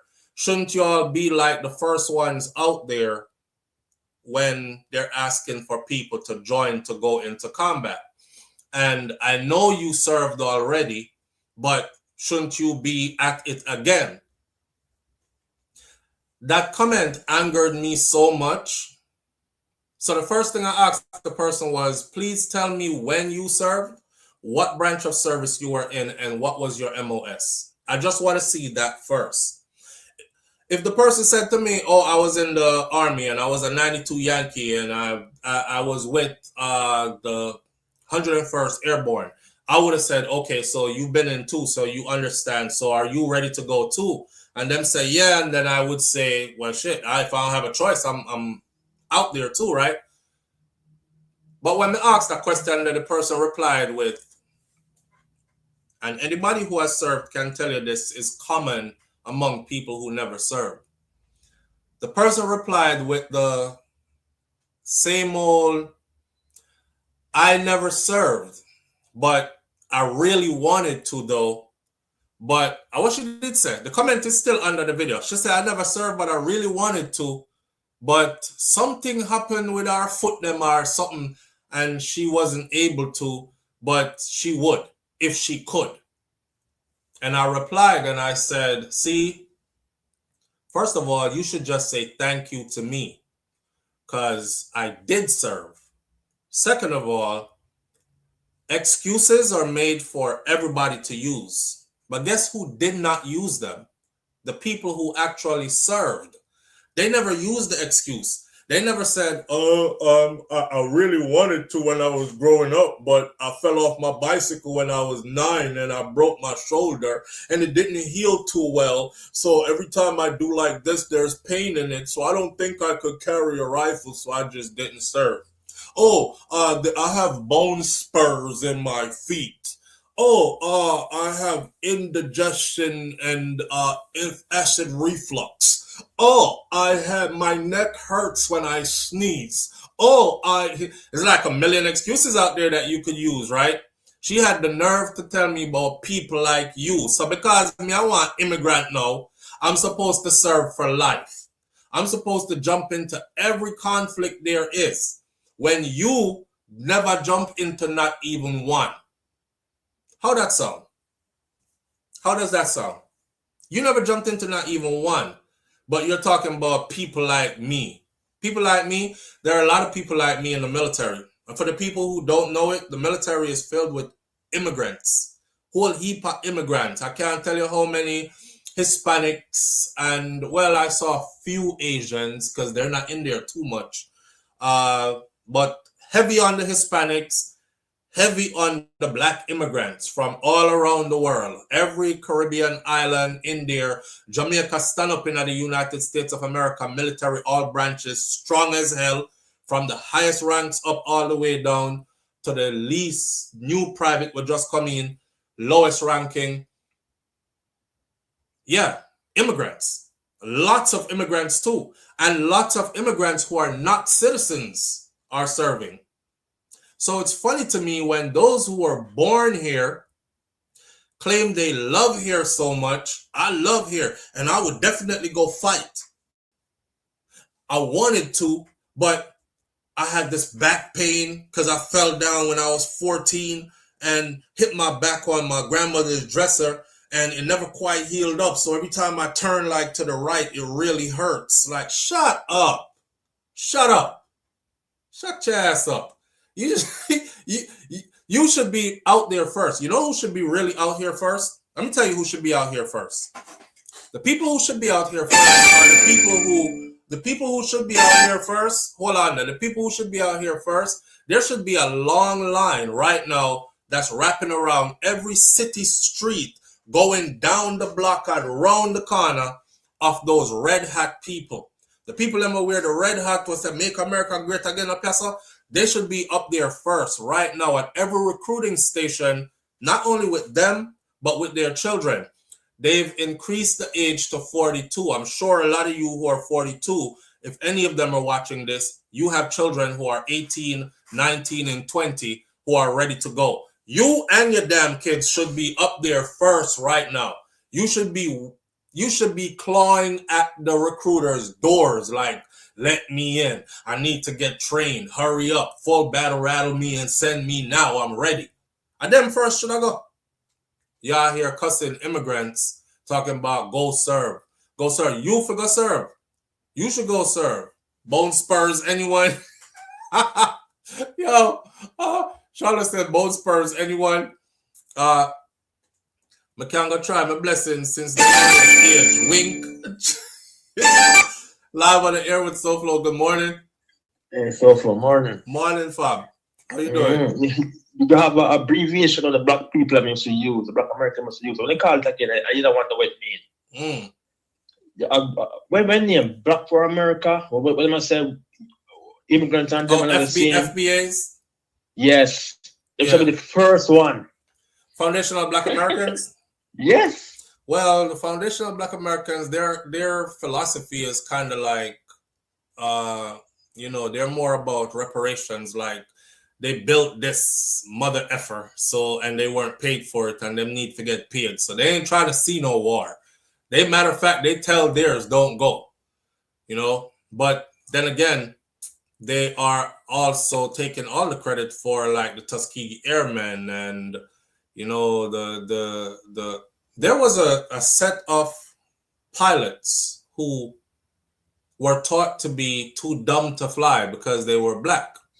Yeah. And they ended up being the only set of pilots who were not shot down during the war, and who actually also had to go rescue the Caucasian pilots during the war because they were shot down.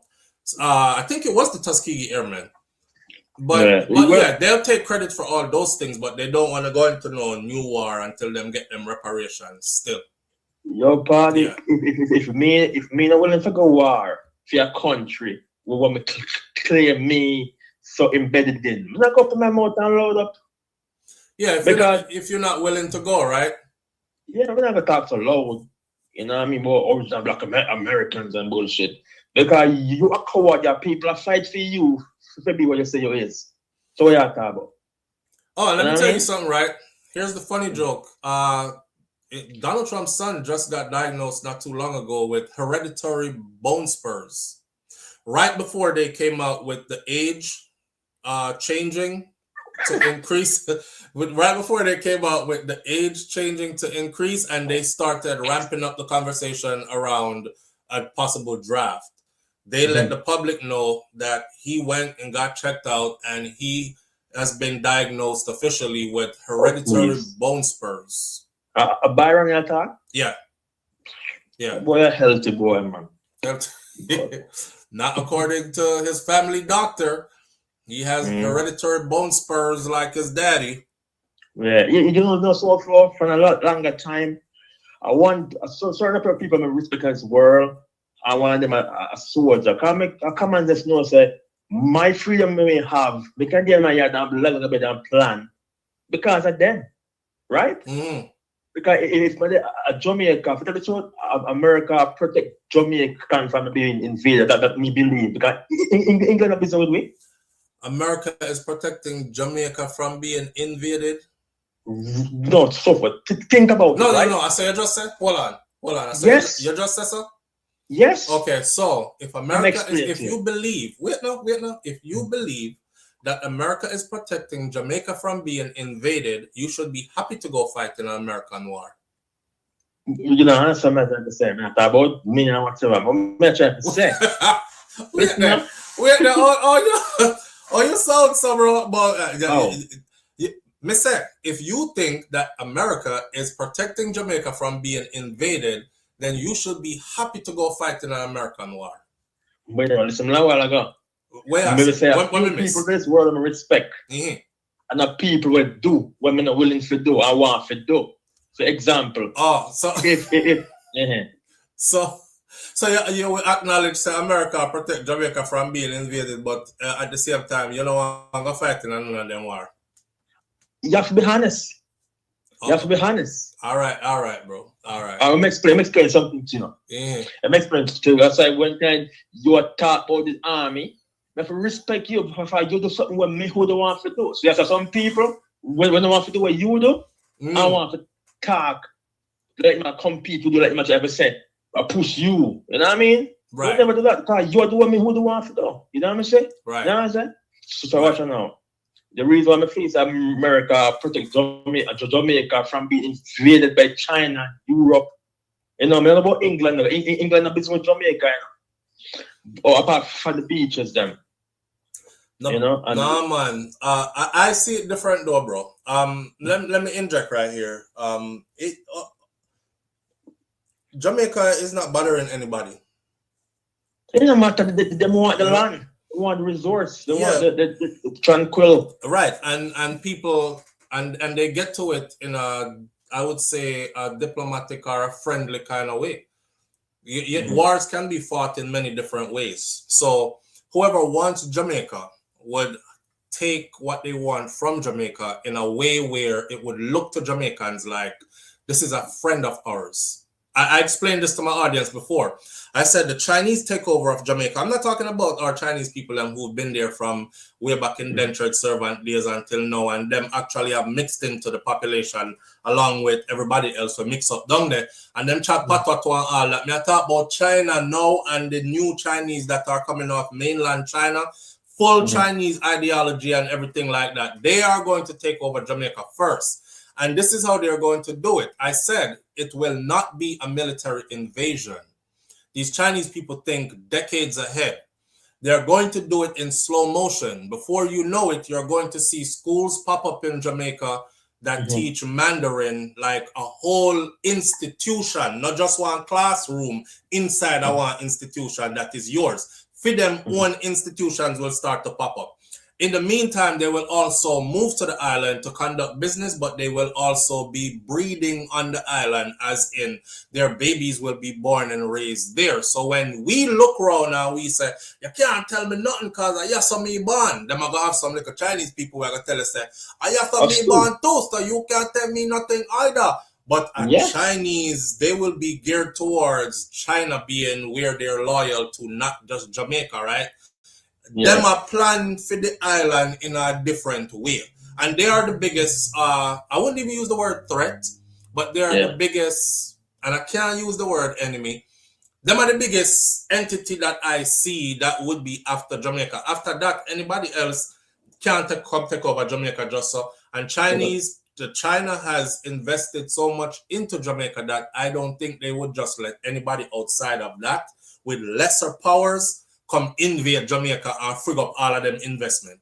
So Jamaica is safe. Not anybody taking over no Jamaica, and I don't think the US is stopping Jamaica from no invasion. That's how I try to address what you just said. Some acts in the entire world. Who do you think our biggest friend? Our biggest friend? Yes. Who here we have a bigger relationship with, who closer to we than any other country island. For Jamaica? The USA and China. I would say the US was friend. I would say the USA and China, and here's why. They both demand things in return for things. So it's not friendship as in me just give you things and me no want nothing back in return because I want to see the best for you, right? They both demand things in return. One is a little bit more aggressive and one's agenda is very different from the other. And Jamaica is the one that straddles the line because they have to like keep things good with this one plus keep things good with the other one so they can keep getting those gifts from both sides. Now, and that's how I see it. So yeah, the US and Germany and China are two biggest friends. To tell you the truth, from a little boy, two places I see as home, America and Jamaica. I mean, I say England as home as no other place on earth. You know what I mean? Because there are people that see England and Jamaica as home. And then we use the same argument. And then there are people now who see China and Jamaica as home as well.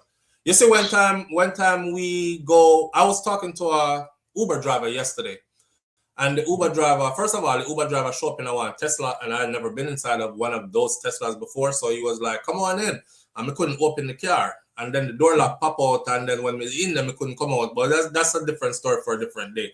He was Indian, and he was Indian, and he was like, so where are you from? And I said, what do you mean where I'm from? Like, what part of this city or where I was born and raised? Or he said, where you were born, heritage. I said, I'm Jamaican, but I was raised in Miami, Florida. And he was like, no way, get out of here. I'm Jamaican and Pakistani. Or no, he said, I'm Jamaican and Indian. India, his mom's from India, his dad's from Jamaica. And I was like, wow, you serious? And he was like, yeah, bro. And this is so cool. I said, how often do you go to Jamaica? He said, as often as possible. I'm always there. Me and my cousin, them, we're really tight there. So I'm always there. Jamaica is beautiful. And he said, you got to understand that I eat good. I'm eating good on both sides. I go to India a lot too. My mom and my dad are still together. My house is like Indian food, Jamaican food mix. And me and him had a great conversation. This guy had never been anywhere. I tell him, say I was in the military and I had been to a lot of places. And when he asked me if he named the places I've been, I realized I had been to a lot of places on one side of the globe. He had been to a whole lot of other places on another side of the globe. So although we had both been to a lot of places, bro, we still had never been to the places that each other had been to. And I say this to say, when we look at stuff, a lot of the times our opinions are formed from a personal experience kind of place. So you can say, me never look at nowhere else as home yet other than Jamaica and the US. I mean, I tell you, say, there are people out there who India and Jamaica and US are where they look at as home. Mom's from India, my grandparents still in India, I go every year. Jamaica, my dad's parents are still there, my uncles, my cousins, we go there every year. So may I tell him, say, yo, you have the best of both worlds. You have a good life. And he was like, yes. And I'm so appreciative. The man took out his phone and just start showing me just beer picture. Yeah, man. And he was like, you ever been to this part right here? And he was telling me about Bali, and he's telling me about Indonesia, and he's telling me about all these other places on the side there, how peaceful it is and all these things. And it reminds him of Jamaica. Yeah. And how Jamaica, the full of the greenery is so lush green and this, that, and the other. So yeah, when we say them something there, we're only talking about personal. So that's for you. That's not necessarily means that them are with friend, or means that that's only two places that we can consider home. There are people out here who are our people, like Jamaican people who can't call US home, but they call the UK home. So UK and Jamaica for them home. Yeah. Yeah. But when I become my family and my father side in America, I feel so now the flying from my baby, and probably that's why. That's exactly why, and that's why I just told that story. That is absolutely exact, and that's the same thing for him. But we're looking at a weird partner now. I'm more ties to India, because my mother's side of family Indian. So it's weird. I'm gonna have no ties to India. I see that's a strange place. Your mother's side of the family are Indian.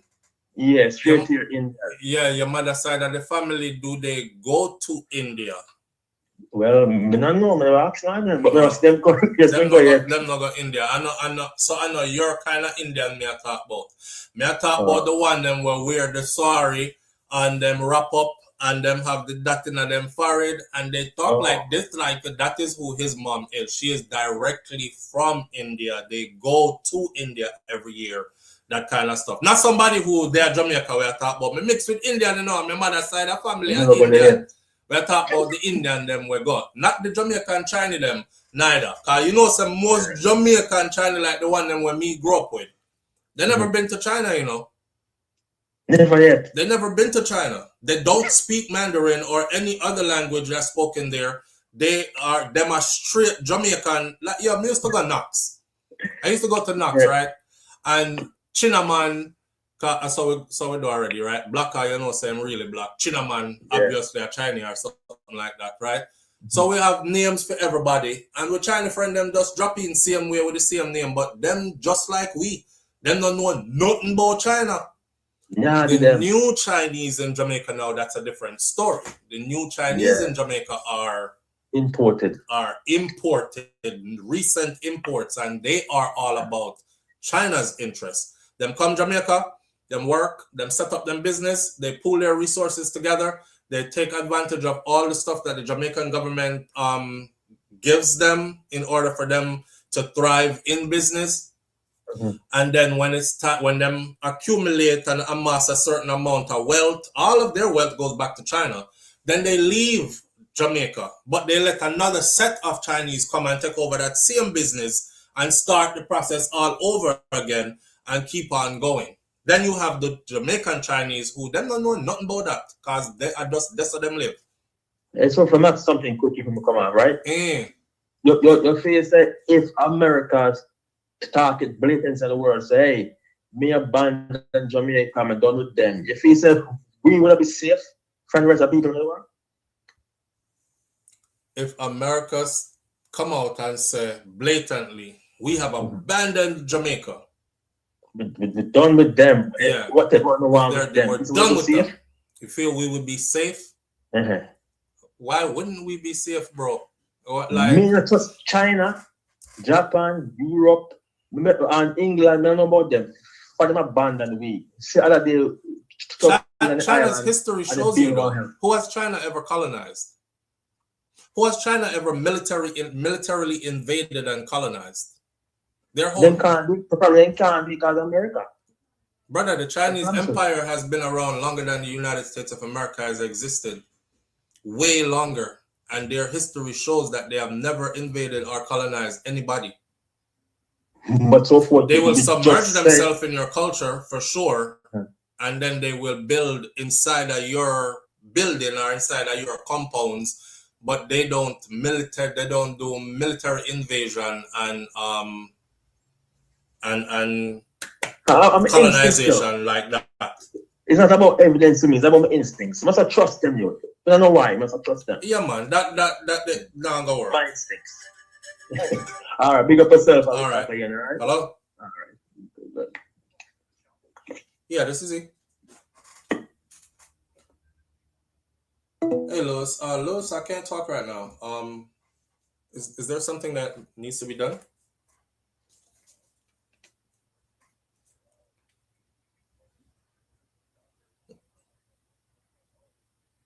Okay, I don't have a problem paying that. Could you give me a point of contact, please?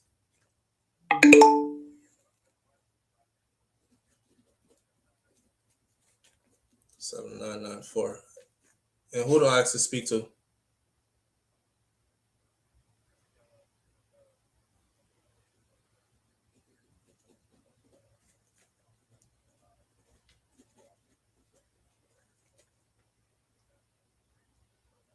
Okay, appreciate it. Thank you.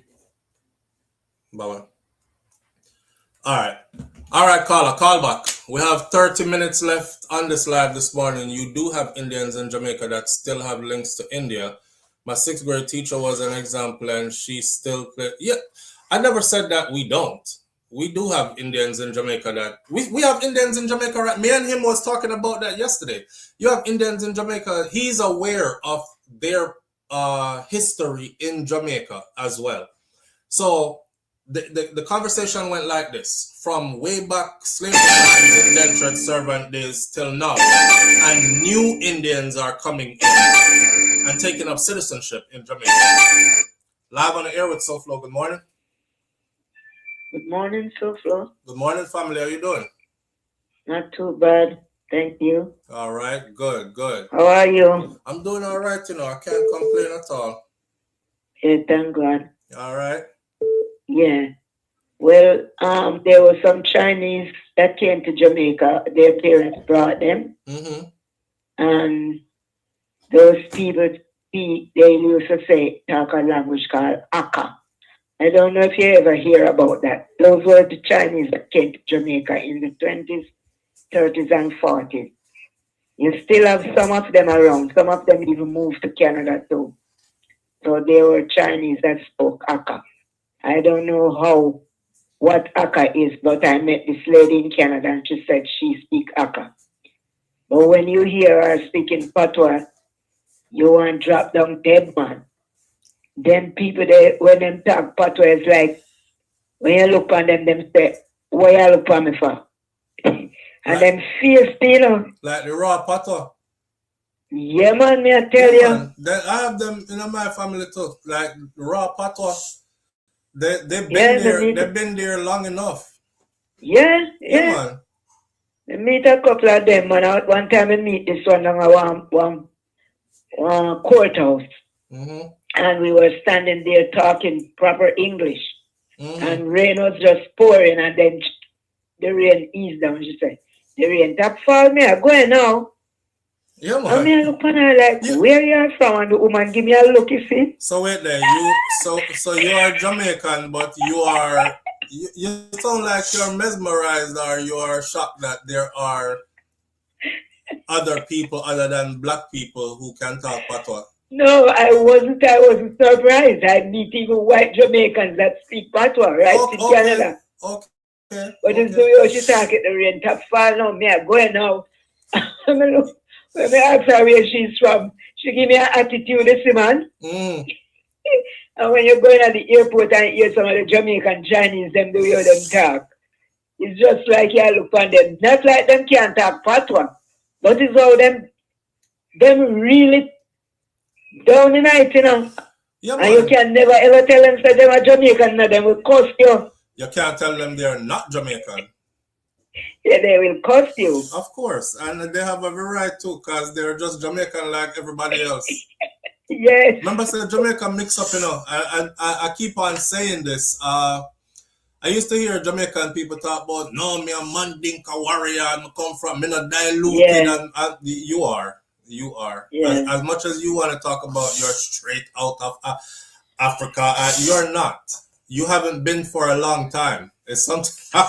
It's something that's hard to accept for a lot of Black Jamaicans, but you're mixed down, man. Long time.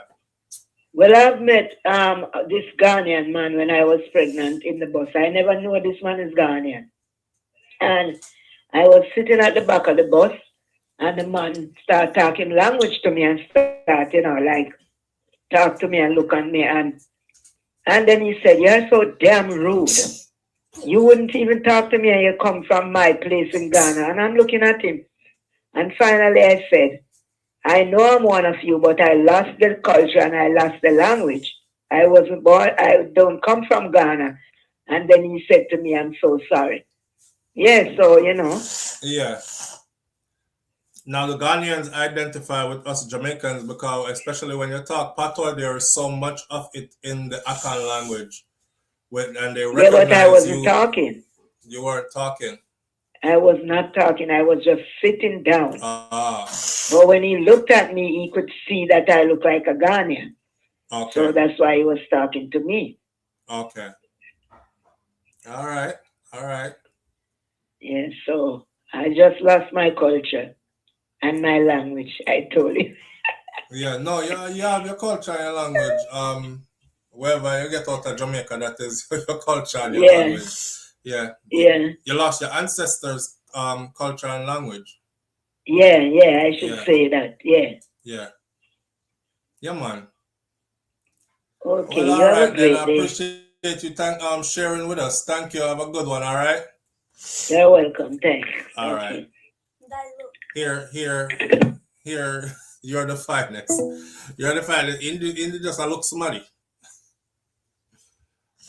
Say hi, mommy. Hi. Oh boy. Let me finish up this live. I got a few minutes left. What's that, Papa? Good. Is this something new or? I was building.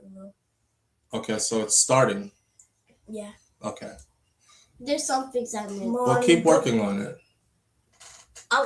You can show them. You can show them right here. You started another project. I was using the extra pieces. Well, don't hit it. If you drop it, it's gonna break. It's gonna break. You were using the extra pieces to form a new one. Yeah, and I was using the pieces that I have already too. Okay, well, keep working at it, Pop. I love you, mommy. Love you, Daddy. Are you done? No, I'll be done in a few minutes, though. How many minutes do you have? I have 15 minutes. There's some time. Okay. Okay. All right. I'll see you in a minute, okay? Okay. All right. Close the door for me. Thank you. All right. I love how these two look like mini SouFLo. Live on the air with SouFLo. Good morning. I'm me again, SouFLo. I'm going to say it's quick. Yeah, right boy, you look at some Kai. Mm. You Kai the same food as Ono? I'm different. As well, what do you mean? Like eat everything on eat or eat different from Ono? No, man, eat what we eat. Kai, yeah. Yes, because me, Kai, please say I have a special son. Because me, I one of them. Mm. For example, things where kids that in a family that are interested in it, probably kind of interested in it. A true or a lie. Like football and thing there. Yeah, I know there's something there. He's not. I think I spoke about that before. He's not interested in any of that. He's interested in more like robotics and them kind of something there. And computer and thing there, right? Yeah. I mean that. My words of advice, because me a special child when I get the push what I should get. Mm. You know what I mean? But I say to you that Kai, you have to listen to him more how you want control by him do. Anything he say he want to do, allow him to do it. And those second guess where I'm saying he want to do. You know Oh what I man, mean? yeah, good advice. But that's me, anyways. That's my philosophy, anyways. I've said that to my audience that your children will thrive, not just Kai, but your children will thrive if you find out, get to know your child, find out what it is that your child is truly interested in, and then do everything in your power to help them to stay on that path. You'll be surprised at what the outcome will be. So none of my kids, I don't force them into anything. I allow them to choose where their true interest lies, and then I pour into that and help to facilitate them. You know, fees have to be paid for them to enter this, that, and the other, or logistics moves have to be made. We have to travel in order for them, make sure all that happens just for their interests. So yeah, good advice, but that me live by anyway. Yeah, I'm not blame my mother and father, but the best mother and father, but because them grew up a certain way, them going to pick one way or learn a certain type of trade or that and that. And I was a special child, interested in computers and robotics and things. I'm pretty pumping on me. But everyone is brilliant head. I'm here to talk about car. I'm like to fix them robot thing, like computer. And so someone said, one, you say, don't make Kai be another me with a advanced mind because be at top of the world, but children parents never. Oh yeah, man, we all over that, brother. We all over that. All right. Yeah. Big up yourself, bro. Manners. Good. Yeah. Real thing in my talk. I seen it, and that's why we decided to do that too. You know, like you live and you learn. Some parents, them never know no better. They just thought you tell your child what to be and you make them become that, and at least you know, so once them do that, they're gonna be okay out in the world, like them can find good job or whatever. But as an adult, so many of us go to work every day feeling so unhappy because we're in a field that we absolutely hate. And this is not your true passion. This is not your true calling. There's one thing about growing older and realizing that your true passion and your true calling, you did nothing about it, to it, or anything to cause that seed that to come to fruition. And you start to become very unhappy in life. No matter how much material things you've amassed over what else you did, it's always going to be there, right? So based on that principle, I'm like, hey, my kids, they choose what they want to do. Even the ones that will play football, I tell them all the time, I said, I would never ask you to play football because that is a grueling sport. I've seen bones being broken. I've seen children being airlifted out from the field, can't move after them get licked. I've seen them out there in 100 and something degree weather playing for an hour and change with all that stuff. My child sweating so hard and looking like they're about to pass out. And as a parent, you want to just take them off of the field and like take off all this stuff off and cool him down. But the kid is damn near dying, but telling me, said, this is what I love to do, Dad. This is what I want to do. So I'm not going to be like, okay, I don't want to see you do that because your nose bleed, because you hurt, because you are, if that's what you love to do, I'm right there helping, making sure it happens every step of the way. Live on the air with SouFLo, good morning. Hello. Hi. I was calling from, you were talking about the cruise, right? I just wait, hold a second. Yeah, I just wanted you to know that they have a name change thing. At some point, you know, you could change the name of whoever's staying in the cabin with you for a fee. Also, I want wait. At some point you could change the name of whoever is staying in the cabin with you. Yeah. They charge a fee, but that's a doable thing. Right. Also, for my son is the only child. Now, for the draft, is he gonna be included or excluded? Well, there's more that I need to go through for the draft. We kind of got sidetracked. So we have 10 minutes left here. And for the next 10 minutes, your call will be the last call. And for the next 10 minutes, please listen, because that's going to answer your question and other people's questions as well. I'm all ears. Thank you. All right. Appreciate you. Thank you. All right. No more phone calls. We're going to go right back into the draft. Let me see. My Nan says, my son loves computers and I support him to pursue his dreams in computers. Right. Yeah, babe, please. Now come off in our 10 minutes anyways. Well, less than 10 minutes. So for the draft, here's the rest of what you need to know. We're talking about the people who you might not be heading there. Okay. So we went through, just to catch up to speed, we went through disqualifications. Non-immigrant women and men, those who are on valid student visas, those who are visitors, those who are tourists, or those who are on diplomatic visas, and then those won't be going. Active duty personnel. Active duty personnel won't be drafted because they're already active, common sense. Service Academy cadets, students at West Point Military Academy, Annapolis, and other elite military colleges. And I explained to you, this is where they get their officers from. So those are probably not going to be going into the draft. Incarcerated or institutionalized individuals. The list is going now. Incarcerated or institutionalized individuals. Those who are currently in a mental institution, exempt from the draft. Those who are currently hospitalized, exempt from the draft.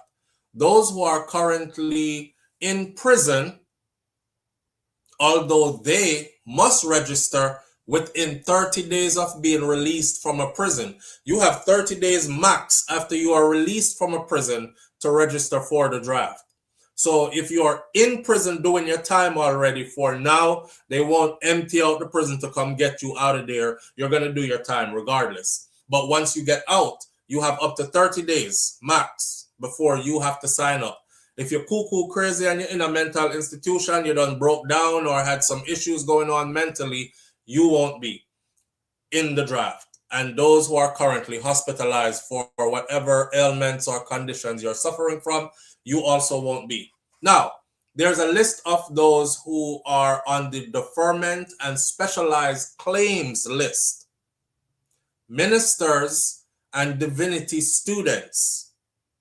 So while they must register, they can also claim a ministerial deferment if the draft is activated. You're not a minister and you are not a ministerial student, then you don't fall under this. There is also a hardship deferment. Individuals who are the sole supporter for dependents, such as an elderly parent or parents, or they have children, but they don't have anybody else, it's just them and the children, a single dad. The children, we don't know where the mom is, or the mom passed away, and I'm there, they live with me, I'm raising them, main caretaker, provider, everything. He can be on the deferment and list on the specialized claims. He can apply for what's called a postponement. Postponement no means say you are completely exempt, because there's a difference between postponement and exemption. It means that your service will be put off, but it doesn't mean you are 100% off the list, right? And then there are conscientious objectors. Those who can prove that their opposition to war is based on deep moral, ethical, or religious beliefs. They may be assigned to a non-combatant service or civilian alternative service. You're not going to just escape. May I say it again? So for those of you who are going to be like, oh, we can just tell them, say, morally this is wrong and I don't stand for any of that. When you, especially if you're an immigrant, I said it earlier, you raise your hand, you swore to uphold the Constitution of the United States of America and to protect it from all enemies, foreign and domestic. You tell them, say, you would be ready to go. So they gave you a loan. That was your loan. Your loan was your citizenship. And now, if they want to collect on that loan, you can't have been here living the good life, and then when the shit hits the fan, you want to run. right? So they're going to expect for you to have you pay out on that loan. Why you should care? Well, the last time the US held a draft was in 1973, and that was during the Vietnam War. However, the scale of the current Iran conflict has strained the all-volunteer force. This is what the military is in the US. Nobody is forced to go in. Everybody volunteers. Only 1% of the nation actually serves in the military currently. I don't know if you know that or not. You might see uniforms everywhere and think it's probably like half of the nation. It's only about 6 to 7% of the nation is actually a combat veteran or a military veteran. 6 to 7%, 6 to 7%, and only 1% is actually on active duty military. That's to show you. Volunteerism is what works for the military now. Everybody goes by volunteering. But as this war is picking up, it is straining that, because a lot of people are saying, "Ooh, I don't want to volunteer, especially not right now." Pentagon officials have noted that while a draft remains, kind of like a measure of last resort to them, the infrastructure for a lottery-based call to service is fully operational for the first time in over 50 years. They're telling you that it is fully operational and for the first time in over 50 years. Right now, they're saying, we might not have to do that, but we are looking at it and it's on the table. If the president and Congress were to authorize a draft today, it will begin with what is called a lottery based on birthdays, followed by physical and mental evaluation, a military entrance processing station at a military entrance processing station, or what we call a MEPS, right? So if draft came down today, the first thing they're looking at is birthdays. The younger and the fitter ones will be going first, and then they will climb their way up the ladder. If the war hits full scale and we're losing people like crazy and they need more bodies to go in, then they'll start going after more and more people. We'll take all the 20-year-olds right now. Next thing, them I get killed off too much. It now go right. We need more people. We need the 30 and the 40-year-olds right now. You understand? And also, they will be marching you to the MEPS, and they'll be checking to see if you're cuckoo crazy or if you're ready to go. Even with automatic registration, attempts to dodge or interfere with the selective process carries heavy penalties in 2026, such as up to 5 years in prison and a fine of up to $250,000. Don't worry about signing up. You have already been signed up. And I explained that to you earlier. They use your DMV information or your social security card information, and they signed you up already. However, those who attempt to dodge the draft, 5 years in prison and up to $250,000 fine. Ineligibility for any federal student loan or FAFSA, you would be considered ineligible forever for any federal job or job training, and you would also be considered ineligible forever for any government employment as well. Those are the consequences for that. To the sister who called just now and said her son is an only child, that's nowhere on the list. On the list, it says if you are the only caretaker of your children or of minor children or of your ailing parents. Daddy dead and gone, mommy alone left, mommy is 90 years old, you're the only one, or mommy is ill and she is 50 something, 60 something, whatever, and you're the only caretaker she has, then them will spare you by putting you in a position where you will be of service, but you just won't be out there frontlining. And for the ones who are planning to dodge, if they find out that that's what you're doing, then you can look forward to your 5 years in prison, your $250,000 fine, your ineligibility forever for any federal grants, any student loans, any federal job training, any government employment, any of that stuff. And that's that. Can Orange just take one of one for the team. You know, like the old man said, or the wise man said, old men start wars and the young people die fighting them. We pay the consequences, right? Them rich and secured. I just think when wars start, the leader of both nations that are beefing, they should be the first ones in a ring. Let's see if they could box it out. And we bet on it. Given the consequences of war, man, and how heavy it is on everybody who is involved, who has to go toe the line, I don't know. I don't know, but that's where we're at with that. So this video this morning, in closing, I'll say this. I hope this video answered everybody's question as far as the draft is concerned. Is there going to be a draft? Who is eligible? Who is not eligible?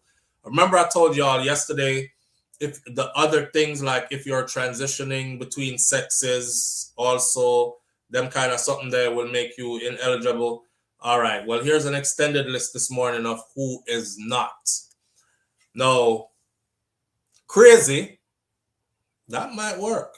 I'm not telling you to use it. I'm just telling you that it might work for you if you decide say you don't really want to do that, right? Rifle where? Shoot what? Them throw the rifle, give you throw the rifle back, get them. I would laugh. I'm laughing already.